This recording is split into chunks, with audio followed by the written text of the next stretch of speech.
Musta mga kapera? Welcome sa ating channel. Sabihin nyo nga sa akin, kapag narinig nyo ang salitang yumaman, ano ba agad pumapasok sa isip nyo? Yung nakakondo sa BGC? Yung naka-luxury car? Yung puro Starbucks at travel ang feed sa Instagram? Magandang pangarap yan ha. Pero alam nyo ba na bago pa man sumakses ang isang tao, may mga senyales na pala siya mga palatandaan na sa totoo lang, yung iba sa atin, inakala nating paghihirap o pagkakamali. Kasi nga, iba ang pinag-aralan natin sa eskwelahan. Iba ang totoong nangyayari sa financial reality. So sa video na to, pag-usapan natin ang 5 senyales na malapit ka ng yumaman kahit hindi mo pa yun ramdam. Siyempre, lahat ng to ay para sa kaalaman nyo at huwag kalimutan, laging mag-subscribe. Okay, senyales number 1. Ito yung madalas na hindi napapansin. Mas nasasaktan ka sa interes at patong kaysa sa mismong presyo ng bagay. Halimbawa, naiinis ka ba kapag nakikita mo na ang isang sapatos na gusto mo ay nagkakahalaga ng 3,000? Oo naman, masakit yun. Pero mas naiinis ka ba kapag nalaman mong 36% ang interest rate ng credit card mo kung di mo mabayaran agad yung sapatos na yon? Nung bata tayo, titingin lang tayo sa price tag. Ngayong nag-mature na tayo financially, tumitingin na tayo sa cost of money. Kapag nagsimula ka na magtanong ng, magkano ba tubo nito? Magkano interest nito? Sulit ba yung 0% installment kung may processing fee? Ibig sabihin, tumataas na ang financial IQ mo. Yung utak mo, nag-shift na mula sa pagiging consumer tungo sa pagiging investor.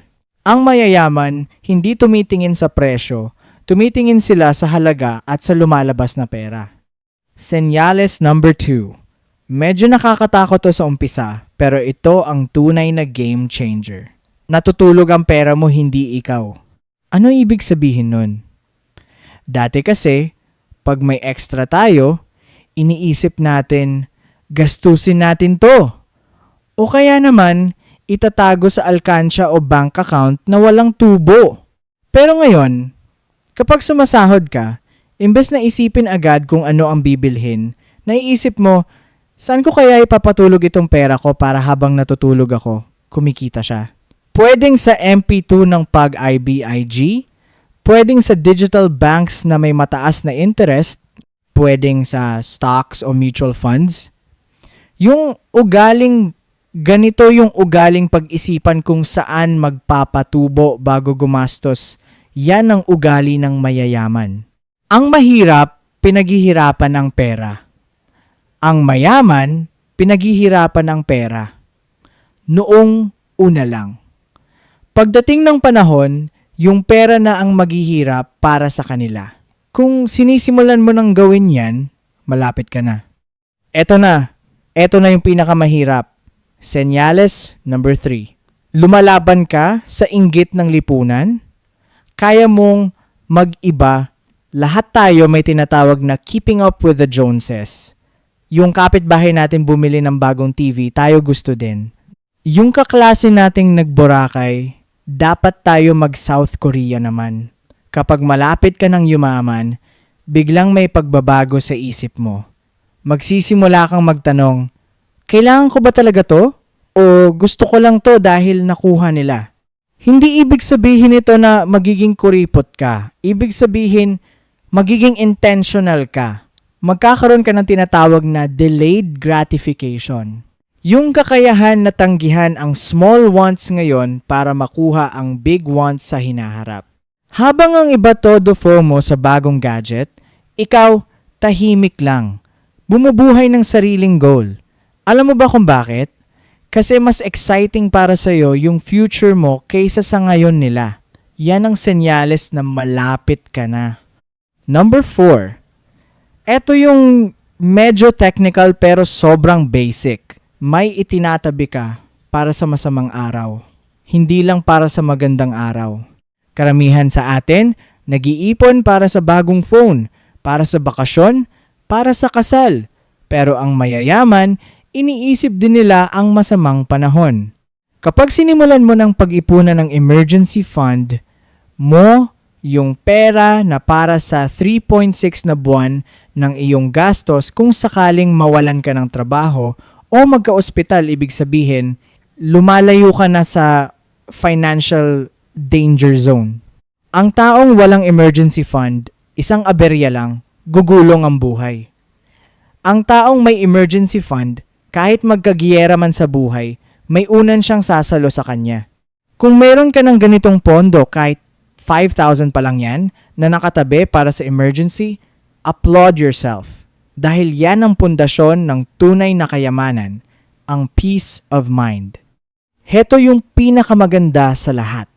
Senyales number 5. Hindi mo na ginagawang Diyos ang pera, ginagawa mo siyang kasangkapan.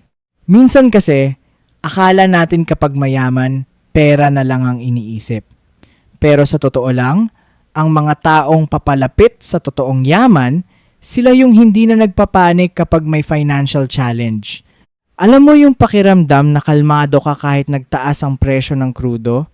Hindi dahil sobra-sobra ang pera mo, kundi dahil alam mong may kakayahan kang lumutang. Alam mong hindi ka matitinag. Ang pera, para sa kanila, hindi na yon ang pangarap. Ang pera ay ticket lang para sa pangarap. Kapag ang tanong mo sa sarili mo ay hindi na, paano ako kikita ng marami? Kundi, paano ko magagamit ang pera ko para maging mas makabuluhan buhay ko at ng pamilya ko?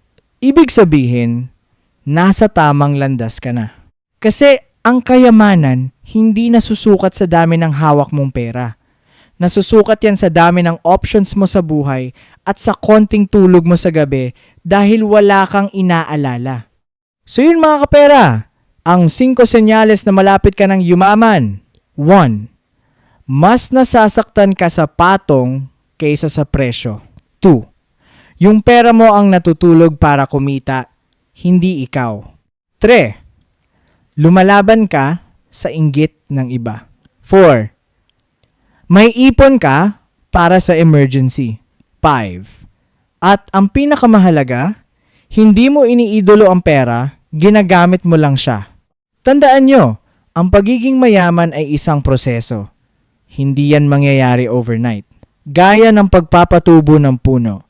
Hindi mo ramdam ang paglaki araw-araw, pero isang araw, magigising ka na lang, nasa ilalim ka na ng malamig niyang lilim.